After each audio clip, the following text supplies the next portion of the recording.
Hello, my name is Stefan Tautz. I'm a physicist at Forschungszentrum Jülich in Germany.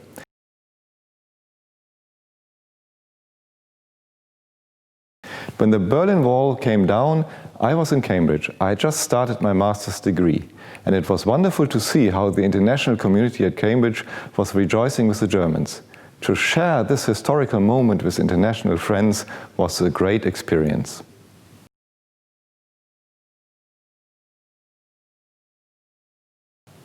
For a long time I wanted to become a historian, and the decision to study physics was a rather spontaneous one towards the end of my time at high school.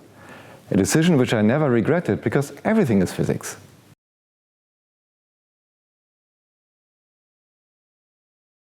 Our research breaks the wall of building with molecules. Imagine a bag full of molecules of various shapes, a bit like a child's Lego collection, but of course much smaller.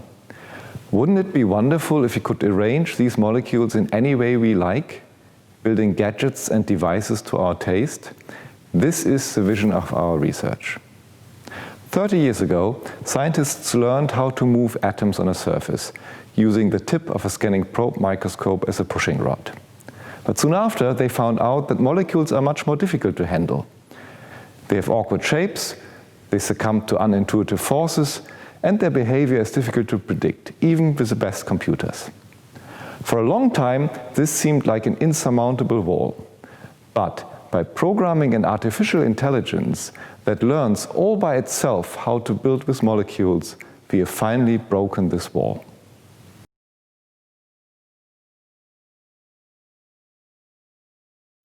Our solution is based on reinforcement learning. Reinforcement learning became famous through AlphaGo Zero, a software agent that developed strategies for the game of Go without ever studying human players, and yet became better than humans. In our case, the agent had to remove molecules from a layer in which they are held by chemical bonds, a difficult fabrication job.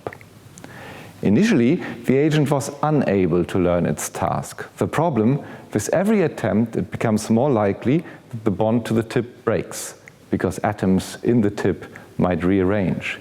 It is as if traffic laws, road network, and rules of operating the vehicle were constantly changing while driving autonomously. Impossible.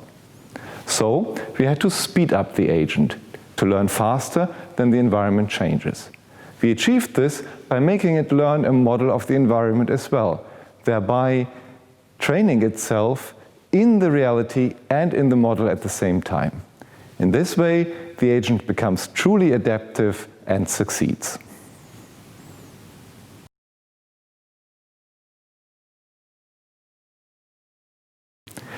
Building with molecules is so important because molecules support high-level functionalities. This is why living organisms are made from molecules and not from separate atoms. Molecular machines, molecular transistors, even molecular qubits have all been demonstrated, but so far one always relies on self-assembly for their fabrication. This limits accessible structures, because self-assembly is like a factory in which cars are built by putting all parts into a big barrel and shaking until the finished car comes out.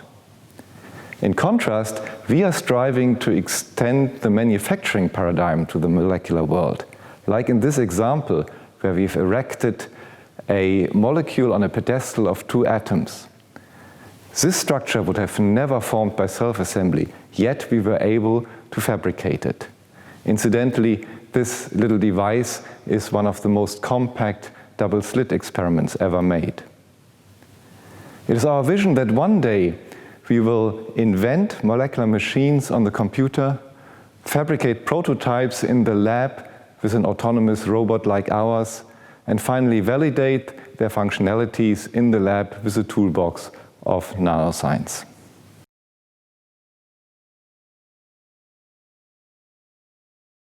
There are many things which could still be improved. For example, the learning could be made even more efficient if additional information, measured information about the molecule, could be fed online into the learning algorithm.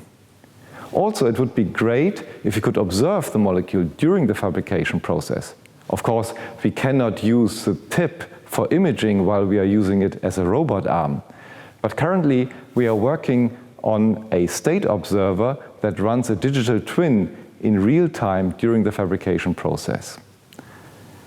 So there are many walls yet to be broken in the coming years. But we are heartened by the fact that the most fundamental wall which separates us from building these molecules has now been overcome.